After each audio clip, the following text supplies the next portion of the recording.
Welcome to Hey Therapist. I'm your host, Leslie Ross. With me is my producer, Jay Wesley Lindley. Let's get mental.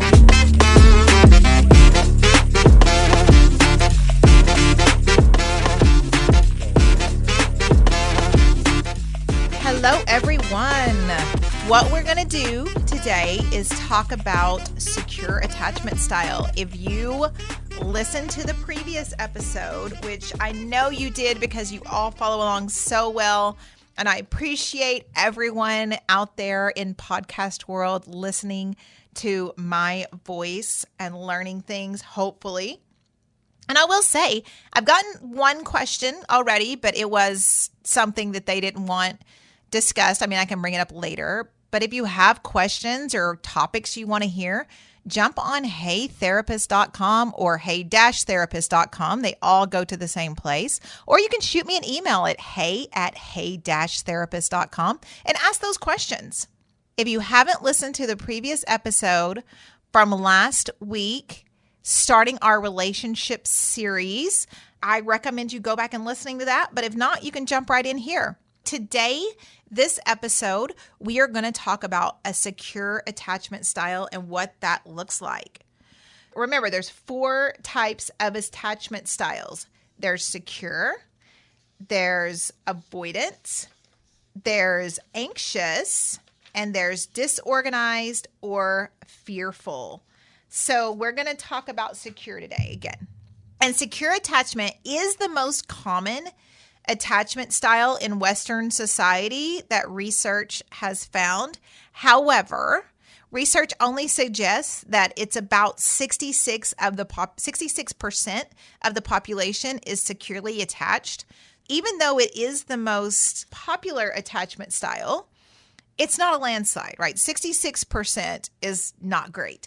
With that, we want to talk about what that looks like, what secure attachment looks like. And so those with secure attachment, they grow up feeling emotionally and physically safe. And they're able to interact with their family, with their caregivers, with the world in a healthy way. And most likely those caregivers were emotionally available to those kiddos. They were sensitive to the needs and often responded appropriately. Now, no parent is perfect. No parent is going to respond appropriately all of the time. You're going to lose your shit on your kids. You're going to hate your kids. You're going to dislike them. You're going to be highly annoyed with your children. So in those times, you may not respond in the best way. If you don't, you have an opportunity to go to your children, and this is how secure attachment forms. Is if you lose your shit on your kids because you're in a bad mood or you had a bad day or whatever, you have the opportunity to go to your kiddo and say, you know what? Mommy or daddy was in a terrible fucking mood. And it depends on if you cuss around your kids. You may cuss around your kids. It's fine if you cuss around your kids, by the way, as long as they're not using it out. Like, you don't want them going to preschool. You don't want to be that kid. But, if you are someone who cusses around your children and the first time they use that cuss word appropriately, it's going to make you pretty proud that they're using context correctly. But then again, they can't go to daycare and be like, stop fucking with me, right? So we have to mind our kids, right? We want to be appropriate. But let's say you did lash out and you did the thing. You get to go to your kiddo and say, you know what? Mommy or daddy, whichever one it is of you that is taking accountability, because that's how we grow secure attachment and that's how we are good humans. We take accountability for our actions. You go to your kiddo and you say, hey, you know what? I was in a really bad mood because of work stuff or life stuff, or I didn't feel good or whatever it is. And that wasn't appropriate for me to take that out on you. And I'm sorry. However, I did tell you to do the thing like 3 times and you didn't. So I got really frustrated, but I should have expressed it that way. And I'm sorry. And it's okay to apologize to your children if you acted wrong, because your children are learning how to respond to the world. And if you act out and you're a jerk face to your kid and you never take accountability for that, then your kid is going to believe that it's okay to be a jerk face to other people and other people should just tolerate it because that is what you taught them. You taught them that. Be proud. You taught your kid that. So change the way you interact. And if you haven't yet, and if you catch yourself doing that, it's never too late to apologize. If you've been a jerk face to your kid for the past month or year or their life, and something in this makes you go, ooh, I don't want to do that anymore. You get to go to your kid and say, hey, listen, we're going to change the way we do things around here. I know that I have not responded appropriately and I have treated you this way or that way or whatever it is. And we're going to change that. And you get to give your kiddo permission, just like you would your partner, to call you on your shit. They get to say, Mommy, you're being kind of mean right now.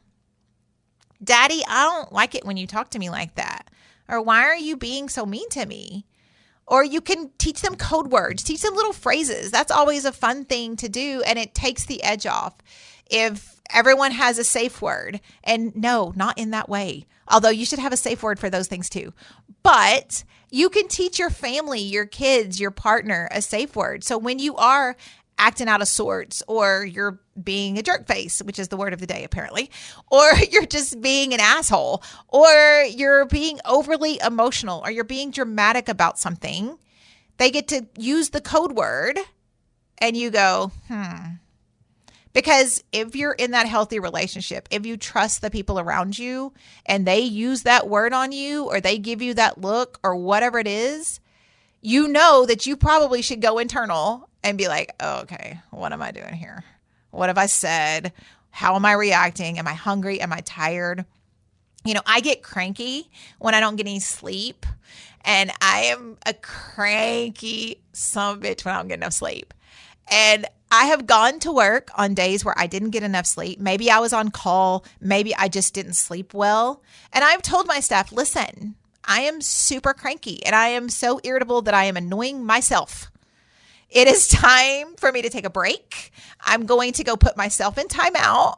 Like, if you need me, I'm here, obviously, whatever. But I know that I'm not responding appropriately to people. So I'm going to just be in my office. I'm going to put my head down for a little bit and do my paperwork, answer emails, whatever it is. And then I will come out and try to interact in a better way. So it's okay to put yourself in timeout. I mean, we are not perfect people. And so sometimes, someone may take offense to it. But for the most part, yes, they're understanding. But I think anyone is when you're honest with them. If you are accountable and honest and you say, listen, I am this way right now, and I know I'm this way. Or if you get upset with your partner over something you know is not really a big deal, but it's a big deal right now because you are in something, you can say, listen, I'm mad at you about this. And I know I'm not really mad at you about this, but I'm mad about it. So I got to take this break. I got to step away from it until I know it's a me thing and not a you thing. And then I can come back and interact with you. And that's what the securely attached can do. They can say, listen, you just pissed me off, but you pissed me off because my feelings got hurt, because I didn't feel like you were hearing me, which I know you were, or I didn't feel like you cared, which you didn't even know to care because this is a new situation. So you may get mad at someone, but if you can figure out why you're actually mad about it, and it really isn't them, it is you being you and on a tear, then it's okay. It's okay to say, I'm sorry. It's okay to take accountability. It's okay to check out. And if you are in that healthy relationship, your partner should say, all right, go. What do you need? You just going to go watch TV? Or do you need to leave the house? What do you need? Our anxiously attached are going to be like, oh my God, what did I do? How do I fix it? Let me fix it. Let me fix it. Let me fix it. And they're going to pressure and pressure and pressure. So you have someone who's trying to withdraw and you have someone who's chasing. And that usually doesn't end well. Because then it becomes conflict. Then it becomes an argument because you are expressing your need. Someone else isn't listening to it. And you want to step back from it. If you are a secure person who is with an anxiously attached person or a fearfully attached person, and you say, I need space, you need to follow that with, not because something is wrong, because I need to go chill the fuck out because I am in a cranky ass mood and I'm upset with you because you didn't do the dishes, even though I didn't even ask you to do the dishes. I expected you to read my mind and do the dishes, even though the dishes aren't even your chore, because we have those things divided up. But I'm pissy because I came home and there's dishes in the sink and it annoyed me. So I'm going to go in the other room and I need you to not follow me. And that person can be like, and you're like, it's not us. We're good. I'm in my head. I've got to go over here. And that will help that anxiously attached person to understand the need, because most of us are pretty understanding when we actually understand. We can't expect people to read our minds, which the securely attached person is not going to. They're going to have that communication. They're going to step out of there. They're going to talk about it. They're going to navigate their relationships well. And the securely attached individual is generally loving and trusting. They're going to give you the benefit of the doubt. They're not going to take other people's words for it. They're not going to listen to other people about you. Now, we all people, we going to have that in the back of our mind. So like when them red flags start going up the pole, we may be like, okay, I did know this about you, but I thought it might be different. And it either is or it isn't, because how someone behaved with someone else may not be the way they interact with you either. Like I can say for me, with my ex in my marriage that was abusive, I was the person on my lawn screaming at someone. I am not the person that is on. And that was one of my turning points. Like there was a night where I was on my lawn in a screaming match with my ex. And I stopped mid-scream. We're just going at it in the front fucking yard, like true rednecks in the city. And I stopped myself and I'm like, what the fuck is happening? This is not me. But I had become that person. And sometimes you do become someone you're not in a relationship because of the situation, because you just give up. So you say, fuck it, I'm in it. Like, you gonna act, I'm gonna act like that. Like, let's fucking go. But I hated that part of me. And that was when I started to truly go, I don't care the good, valid reasons. This person is not doing anything to change themselves. I can't change them, because note to everyone out there, you cannot change anyone. People change because they want to change. You cannot change anyone. You can be a part of it. You can be supportive of it. You can get them resources. You can help them to change if they want to. But if they don't want to, they ain't gonna. So I was this person that I did not like. And I was this person that I wasn't. And at that point was my turning point to go, I ain't living this life anymore. I'm done. And I quit fighting. I quit fighting about anything. I gave none shits. Like, I really didn't. I could have gave a fuck about anything. Like, it's fine. You want to act out. You want to do these things. Fine. I'll just turn your bank card off, or I'll call and do this. I will do petty behind the scenes thing, but I am not going to fight with you. It's important to understand how you react. A secure individual in a secure relationship or with someone they trust are going to feel comfortable seeking and receiving that support from others. They know that they don't have to do it alone. They can, because their self-esteem is good, because they are okay with doing it alone. They don't want to. They want a partner. They want someone to do it with them. And in that, they're all in. When you have a securely attached person in a relationship, they are all in. They're there. They're vulnerable. They're open. They're trusting. They're going to put it all out there, because they know if you don't, you may miss out. If you bring that fearful attachment in there, you may miss out on a good thing. So even though you're setting yourself up to be hurt, if it does go down in flames, you aren't going to risk not being in. And so that securely attached individual can have that relationship without getting caught up in these little misunderstandings or worry. You know, there is a reflection that comes from each relationship that helps them understand new patterns or patterns that need to be changed or whatever it is. They're open with expressing their emotions and thoughts and comfortable depending on others and with others depending on them. And they're also comfortable putting it out there. They're comfortable saying, this is how I feel about you.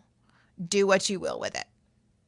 And if they say, yeah, I'm not interested, or I don't want that, or I'm looking for this, a securely attached person is going to say, okay, cool. That sucks. I wish it was different, but find your happiness, because I'm going to find mine. And if that's being alone, then it's being alone. Like, I'm okay with being alone. I've been alone for a long time. And though it does get lonely, I am okay with being lonely and alone instead of being lonely with someone. I've done both. And I will take lonely every now and then and being alone way over being lonely because we settled and we're with someone who's not fulfilling all our needs, but it's a body there. And that's nice every now and then, but that shit gets old real quick because you want more. You know, that securely attached individual could indeed be in a relationship with someone who has an insecure attachment style. They're able to objectively look at the patterns and make adjustments. So if you're with avoidant, if you're with an anxious person, if you're with that fearful person, and again, that person is on the path to changing their relationship style, because you need to be pretty matched in your attachment style. But if they're on their way, but they still have their issues, they need to be reassured. You know, they a runner, they a track star. You know that they gonna get, when it gets to this point, or you have a really vulnerable night and you become more intimate, either emotionally or physically or both, that next day or two, you probably ain't gonna hear from them. Because now they scared. They say, oh, I said too much. I did too much. And they gonna back away. And if you're okay with that, and you know that this is relationship and you know that they're willing to work on it, then you step back and you go, okay, I'm going to give you your space. I'm not going to spook it. Don't spook it. It's like an animal. It's like a deer out there. It's like a little baby deer. Like they're stepping out. It's like, ooh, and you're like, ooh, don't spook it. They're coming out. I'm going to pet it. I'm going to pet it. And you pet it and they run away, but they don't run all the way away.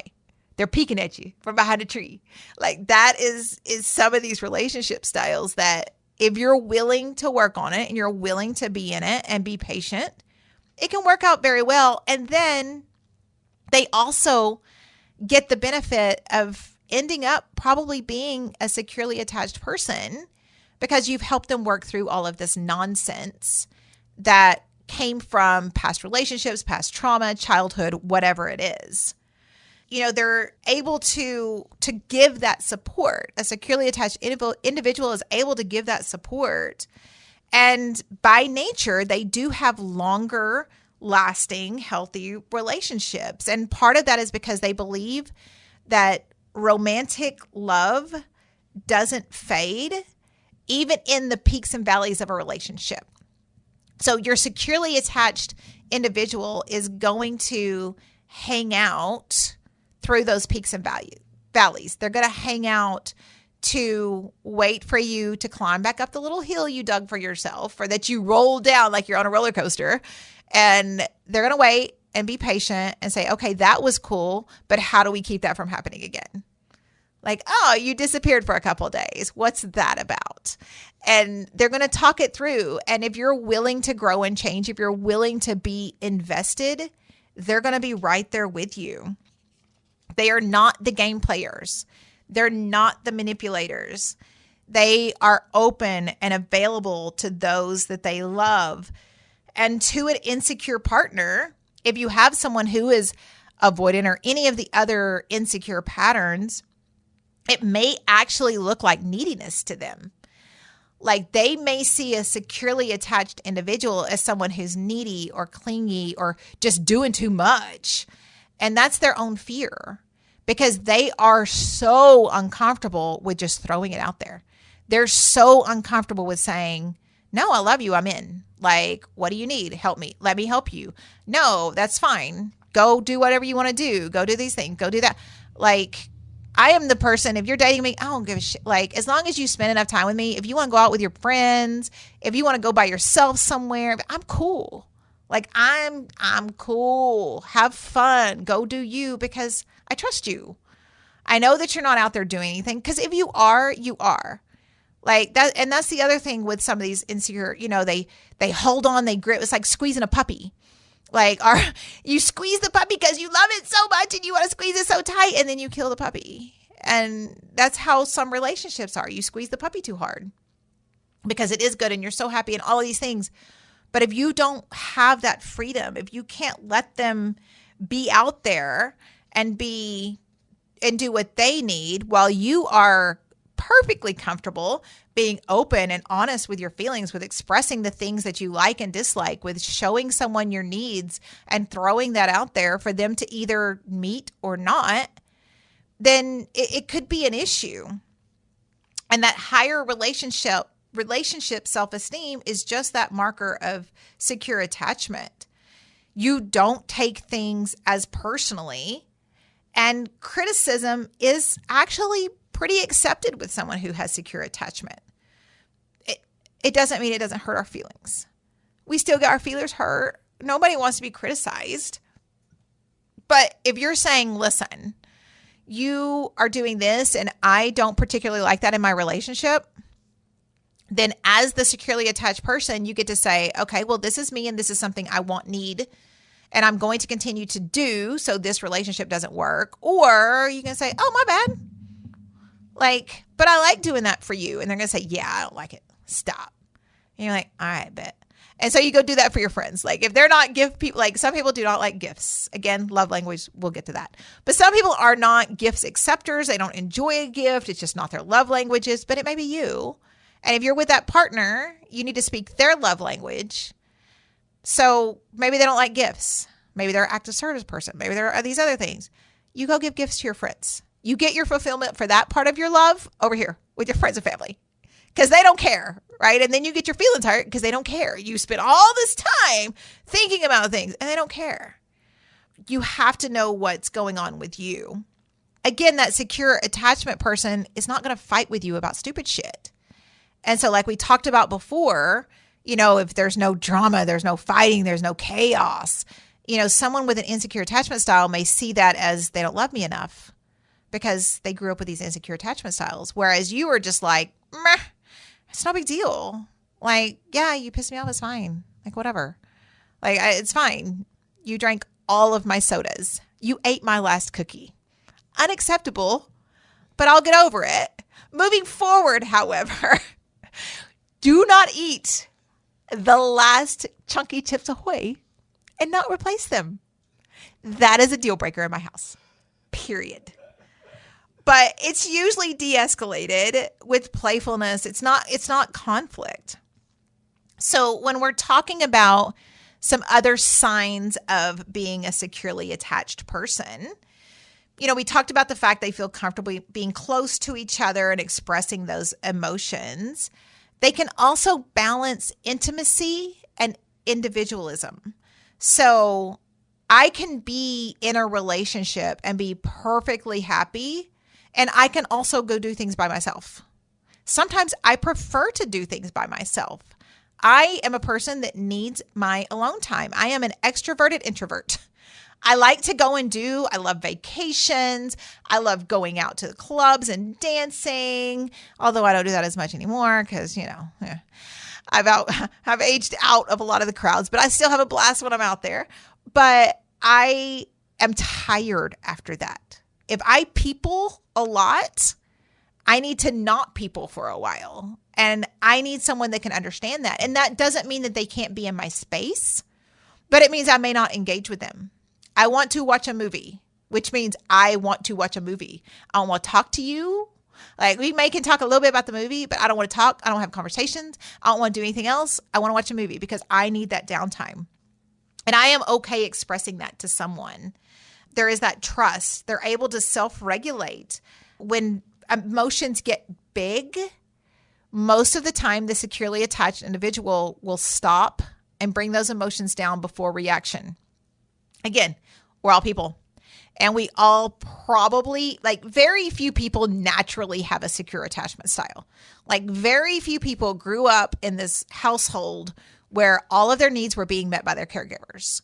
So we all have a touch of these things within us. That securely attached person may be able to self-regulate that and bring it down, but sometimes they may get anxious, they may get stressed, they may get tired or hangry or whatever it is and lash out a little bit at their partner. But again, they're going to come back and be like, yeah, my bad. How can I fix that? Because that's all me. And they can rely on that partner for comfort and support. That vulnerability that they can have within that relationship is valuable to them. It's valuable to be able to be with someone they can tell all the things, to be with someone who is not going to judge them, who's not going to negate their feelings or discount their feelings. And that's really important because they're going to express those feelings and needs in a very clear and direct way. Like, I make people uncomfortable a lot of times, I think, because I'm like, this is my need. This is how you meet it. Like, I'm going to give you all of the answers. Like, then it's on you. I'm going to tell you, I'm going to give you your one.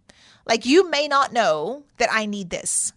You may not know that it's important for me to have this communication or to talk about these things or for you not to do something. So the first time you do it, I'm going to explain it to you. Listen, this bothers me. And it may not make any sense why it bothers me, but it bothers me. And I know it bothers me. And it's something that I don't know that I can move through. So what I need from you is this, X, Y, Z. And how you do that is this. This is what it looks like. This is what I appreciate. This is what I need from you. And that makes a lot of people uncomfortable because they either feel like it's a trap or they feel like you're being bossy and trying to tell them what to do. Again, that's insecure people. Like, when you're expressing a need and a person responds with any of those things, they're insecure in what they either can provide or how to provide it. So we give people maps. We don't expect people to be mind readers. The securely attached are going to let you know all of the things you need to know to make them happy. Again, it goes back to what we talked about in the beginning of this episode. There's no game playing. There's no manipulation. There's not going to be any, I'm fine. No one should ever, unless you are actually fine, you should not say you're fine. Unless it is really no big deal, you don't say it's no big deal because that's manipulative and it's toxic behavior. And you should not do that to someone that you say you love. You have to be open and honest. You can say, I'm not okay. I'm pissed about something, or my feelings are really hurt. And maybe at that time, you don't know why. So you add to that, I don't know why. I don't know why this bothered me so much. I need time to think about it. And then we will discuss it. And you actually discuss it. You don't leave it open-ended. If you are a person who needs to withdraw, because like I said, in every relationship, even securely attached people, there's a person that withdraws and there's a person that chases, because you have your fixers and you have your thinkers. So whichever one it is, you need to respect the other one. If you have a thinker and they say, listen, I need to go, I need to press pause. This is not going anywhere. We're both in our heads, whatever it is. I need to press pause, but we will come back to it in an hour. We will come back to it tomorrow. You have to come back to it because you can't leave it open-ended. And your securely attached people are really good about this. Like, hey, listen, I'm in my head. So I don't know why. I'm just really mad right now. And I know that I'm not going to say productive things. And all I want to do is be productive in this relationship. So I need to take a break. And they'll say, we'll check back in this amount of time. And then you can check back in. And if they're still not ready, you say, okay, I'm still not ready, but I'm checking in because I said I would. And that's going to help the insecure attachment styles feel better about what's happening. Because again, we're validating this is happening. This is real. I still care about you, but I'm not ready to go into this because I don't want to fight with you. I don't want anything to be, misheard, misunderstood, whatever it is. And that self-reflection is really something that everyone should be able to do in a relationship, and it's something that we build for. People with secure attachment styles, they tend to have those healthier, more fulfilling relationships. They're also more likely to be happier and adjusted. And it's because people with secure attachment styles tend to have lower levels of anxiety and depression. They also tend to have a more positive outlook on life. And that becomes from that self-esteem, that self-assurance, that being okay with things happening. As someone who has come from the anxious attachment to the secure attachment, I still get in my head. I still do those things, but I'm like, okay, that's dumb. Like, you're being dumb. Like, there's no reason to worry about this. Like, this is a you thing, not a them thing. Do not project this into your relationship. And so you have to be okay with running that through and figuring out the whys and how it responds to people. We're also more likely able to resolve conflict effectively because, some people, I've heard so many people in my career say, well, I don't want to fight about it. I don't like conflict. Communication should not be conflict. Communication is communication. Now, if you coming in hot and you're like, nope, stop, back up, stop talking. If you come in with if you start your sentence with you, stop, back away, go regroup, try again. Because that's not how you start a relationship conversation. You come in with, I really got my feelings hurt by this. And this really affected me in this way. Because if you are in a happy, healthy relationship, if you are with someone you care about, you should always assume they have your best interest at heart. You should always assume that they're not trying to hurt your feelings. So if in your head you say, this motherfucker, it's nope, stop. Did they though? Make it make sense in your brain. This person that you love and care about and that you know has your best interest at heart, you really are believing that they came in hot and are trying to hurt you. No, stop. Regroup, back up, and resolve the conflict. So you communicate. You're not confronting. You're not arguing. You're communicating a need. You're communicating what hurt your feelings. The securely attached are going to be more resilient in that stress. They're going to be able to better cope with situations and bounce back from setbacks. That securely attached person, when something happens, when someone pops up, when these things happen, when this, that, or the other, they're going to be like, okay, how do you feel about that? Let me get a bearing on where you are with it. I have dated people who have had people come back in their past. It seems to happen lately a lot. The conversation was, well, how are you going to feel about that if they come back? The two cases that are on the top of my head, both of them like, nah, it would never happen. But alas, again, here we are. But we communicated, like we had conversations about that. But yet, they went a different way, which is fine because we all make our decisions. If you're not securely attached, if all of these other things are resonating with you, how do you develop that? To be a better person in general, you want to reflect on those early relationships. And I'm talking early with your parents. Now, see, I have the advantage of having had a very bad car wreck in high school. And so I have a bit of a brain injury. So I don't have a lot of memories from childhood or actually middle childhood, adolescence, high school. Like my memory is very hit or miss. I don't remember a lot of things. I don't remember growing up. I remember pieces of it. I remember things from pictures, but I don't really have a good working historical memory. The bad things stick out, of course, because that's how our brains work, because that's how we learn. The bad things are there for us to learn from.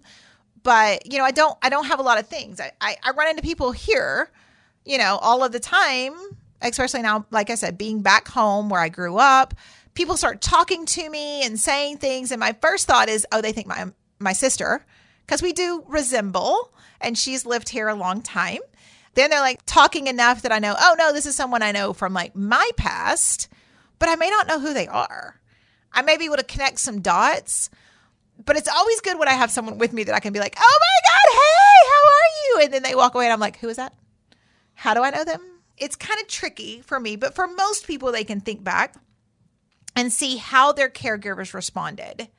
And if they were responsive and supportive, you're most likely to have that secure attachment styles. You want to pay attention how you feel in close relationships. If you start recognizing that you're feeling anxious or avoidant or insecure or dismissive, try to understand why. Is it that this person really isn't the one for you? Or is it because you're starting to become attached and feeling vulnerable? You want to think objectively about how you were raised too. Because most of us want to look back on our childhood and picture these healthy, loving parents. Even if they weren't in the same home, you may want to think they were healthy, loving parents. And maybe they were. But the reality is most people really don't have that. And so when we look back, we can see that our parents were maybe doing the best that they could. And maybe they weren't. Maybe you can look back and go, yeah, my parents kind of sucked. This is where this is coming from. But maybe they were doing the best they could. That may be true. Maybe they had to work and be out of the home a lot. Maybe they had to have a grandparent step in. Maybe they had to do these things. That probably means you didn't get what you needed. What did you not get from them? What did you learn about love and relationships and how to interact with the people that you care about? Because it's okay for you to love your parents. Parents are still parents. And they very well may have been doing the best they had with what they had. Maybe that's how they were raised. Maybe that's the information they had. Maybe they have their own mental illness. And we can say they had this, and also I didn't get this. They can run parallel. These are intersecting highways, or they can run parallel. Either way, that was your history. And it's okay to say, yeah, my parents didn't do a great job. I want to do differently. I'm going to make that change. I'm not going to make my kid want for this or that, or I'm going to make sure they know that they're safe because I didn't get that. And even though, again, you can love your parents are parents, you can love them. They may have been loving and supportive in the best way they could have. So we want to know what you learned from that, though. And you really need to look deep into that. What did you learn from your past relationships? What did you learn in those situations? And you want to also learn how to communicate your needs. Being passive aggressive, let's say your birthday is a big deal, because my birthday is a big deal, by the way. I take off work every year. I go do a thing. It's a lot of fun. I dated someone for a while and he's like, it's fucking birthday month. Here we go. But he respected that. And he did a very good job of making sure I had my birthday month. Now it's down to a week. Actually, it's now down to a day, but I do claim the whole week. I communicate that with people. I know that about me. I know this is something that's important to me, and I can express that a certain way. And so I say that to say, if I'm with someone, knowing that my birthday is a big deal, they know my birthday is a big deal. They've been made very aware that my birthday is a big deal to me. If they, and my expectation, listen, my birthday is a big deal. So what we're going to do, or what I'm going to do, which I want you to be part of, is XYZ. And if you need a list of gifts, I will give you one. And if you want to come up with something else, that's fine too. But my expectation is something special happens from you on my birthday. And that could be a handwritten letter. Like, it doesn't have to be a big deal, but I need something special because it's my day and I'm celebrating me, damn it. And so should you. So they know that. When that doesn't happen or they don't fulfill that need, it hurts my feelings. But nothing's sneaking up on you. There's not going to be no, being that my birthday is a big deal, I am not going to tell my partner, no, it's fine. You don't have to give me anything. No, it's fine. You don't have to. And then get mad at them because they didn't. After I've told them it's fine that they don't. Because that's not fair. We got to communicate that. So if you want something in particular, if you want them to do something in a certain way, You don't dance around it. You don't say, man, it'd sure be nice if you take the trash out every now and then. Because they may say, yeah, probably, but I don't want to take the trash out. Because you didn't say, I need you to take the trash out every now and then to take care of some of these things. I need your help, which is the way it should have been phrased. Listen, I need you to help me. Can you take at least once a week, Saturdays, Sundays, Mondays, whatever it is? Maybe it's just, I need you to take the trash cans to the curb. Like, I'll take the trash to the can. You take it to the curb. Whatever it is, you express that, because you're going to say, I would sure be nice. Well, if the house was cleaner, I know I got to do this. And you're making all these little passive aggressive comments. And then you're getting pissed off at your partner. Men and women also can make some passive aggressive about sex and intimacy. Man, it'd sure be nice if we could have sex. Why are we not having sex? Like, I don't know. I mean, I guess you're probably too tired to do anything. And they're like, well, shit, I am now. Like, you are not going to get anything. If you say, listen, I really need to get it in. Like, what can I do to make you feel better and get you in the mind space that we could have some intimacy? Do I need to do all the chores? Do I need to take the kids? Do I need to help you with work? Do I need whatever it is to meet that need? But if we're making these little passive aggressive comments or hints, and then you're getting pissed if they don't get it, obviously they don't get it. If they got it, they'd already be doing it. If they understood the assignment, they would have already had it done. They don't understand the assignment because you're not being clear with the assignment. So be clear, be upfront, and express those needs. People, unfortunately, are not mind readers. And also, we wouldn't want them to be, because they're going to hear all of those other little things that you say about them. Like, you don't want that. Like, your filter is your filter. It doesn't need to come out. They don't need to know the little side notes that you're making about them. But you have to tell your partner what they need. And then if they can't fulfill that need or won't fulfill that need, then you have to make a decision. Is this a need that is really, really important to me and I can let go? Or is this something that I really need? Is this one of my deal breakers? And if it is, even if you have a lot of other benefits in that relationship, an unmet need is going to lead to resentment. So it's time to check out of that relationship. And that securely attached person won't be afraid of that because they don't have that fear of being alone. They're not anxious about it, all of those things. If you have those negative beliefs about yourself or others, ask them. Ask them and ask yourself, is there anything that supports this? Why am I having this thought? Okay, this is a me thing. They don't care because they aren't fighting. Well, no. Maybe they just don't want to fight with you. Maybe they're securely attached and you're not, and fighting isn't something they did. Maybe mom and dad grew up fighting and they thought that was love. So if there's no chaos, if there's no arguments, it's not that. But maybe you can teach them we don't have to fight to have solutions. We don't have to fight to come to terms with things. Practice that self-compassion. Everyone has flaws.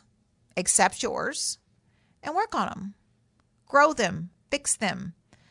Talk to your trusted friends or family members about your feelings. Have a sounding board. Like I have a group chat with some of my friends, like they're my girl gang. And when we have an issue, we put in the group chat usually a text that starts with, "Dear Board of Directors." And it states the issue. How would you feel about this? Am I being irrational? Am I like having a moment? Am I doing these things? Because we genuinely want someone to be like, yeah, you're being dumb. Or no, that one seems pretty valid. Because sometimes things are gray for us and we really don't know. But when you have people that know you and know how you communicate and know how you do things, it's okay to send it out there and say, listen, I need opinions. I need someone to work through this with me. And if you just keep practicing these things, you're going to get there. And if you need that support, if you need someone to talk to, there's plenty of people to talk to out there. There are therapists, there are friends, there's all of those online therapy apps. And, you know, I've never used one. I've heard from friends who have used them and they've had decent luck, but there's so many of them you can find and you can talk to someone, because sometimes even a not so great therapist is enough that you need to get you through something. And a lot of those apps have texting abilities. They have where you can send emails. You don't even have to do, face to face. You may do just telephone calls or video chats or whatever you feel comfortable with. So if you need someone to talk to, find someone to talk to so you can work through some of these things that you recognize are an issue. For my producer, Jay Lindley, I'm Leslie Ross. Thank you all for joining us. Please send any questions or comments through the website, heytherapist.com, or email help@heytherapist.com. They may be featured on the show anonymously. Hey Therapist is an SEOK radio production and is for your entertainment purposes only. Thank you for joining us. Make good choices.